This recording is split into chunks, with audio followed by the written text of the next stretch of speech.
सर्दियाँ शुरू हो चुकी हैं और साथ ही साथ सभी को सर्दी खांसी और श्वास संबंधी बीमारियां भी होनी शुरू हो गई है।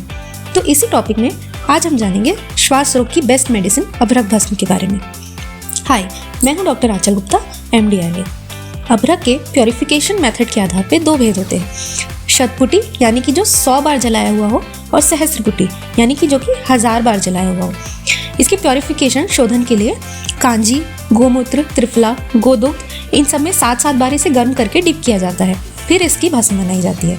इस मेथड से अभ्रक भस्म में सूक्ष्म गुण आ जाता है, मतलब कि ये बहुत ज़्यादा माइन्यूट हो जाता है, जिससे ये सभी बॉडी के छोटे छोटे स्रोतस हैं, जो चैनल्स हैं, जो धातु है, वहाँ तक पहुँच पाता है।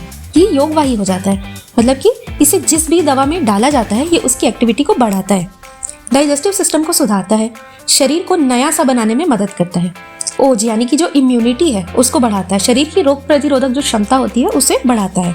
ये वृष्य है, मतलब कि जो स्पर्म की क्वालिटी होती है उसे अच्छा करता है और स्टेमिना को भी बढ़ाता है। ये बल्य है, यानी कि नर्वस सिस्टम उसको मजबूत करता है और मेमोरी और कॉन्सेंट्रेशन को बढ़ाता है। एंटीऑक्सीडेंट है, यानी कि एजिंग की जो प्रोसेस होती है उसे ये धीमा करता है।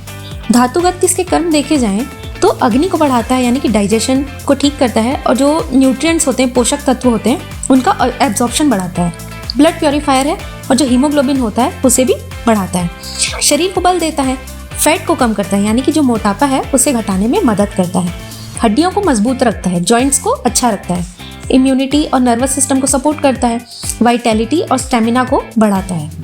इसके यूजेस में देखें तो ये रेस्पिरेटरी सिस्टम पे बहुत अच्छा रिजल्ट देता है। किसी को अगर लंबे समय से सर्दी खांसी है, ट्यूबरकुलोसिस का केस है, तो ये दे सकते हैं। इसे सीतोपलादी चूर्ण के साथ कंबाइन किया जा सकता है अच्छा रिजल्ट पाने के लिए। किसी को भूख नहीं लगती, एनोरेक्सिया का केस है, डाइजेशन बहुत वीक है, लीवर संबंधित कोई विकार है, IBS है, अल्सरेटिव कोलाइटिस की कंडीशन है, तो इसे दे सकते हैं क्योंकि ये मज्जा धातु का भी पोषण करता है।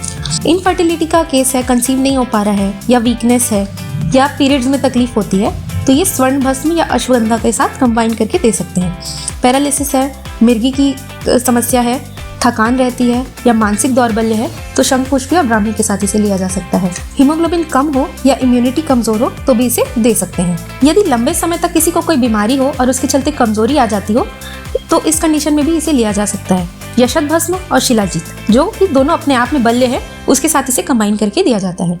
जनरली इसका डोज 125 से 250 mg होता है, पर ज़्यादा मात्रा में या गलत मात्रा में लेने से मेटल टॉक्सिसिटी भी हो सकती है, तो इसे हमेशा डॉक्टर के सुपरविजन में लीजिए। और आप किस ब्रांड का अभ्रक भस्म प्रेफर करते हैं या कितने डोज में किस कॉम्बिनेशन में देते हैं, ये कमेंट सेक्शन में बताइए।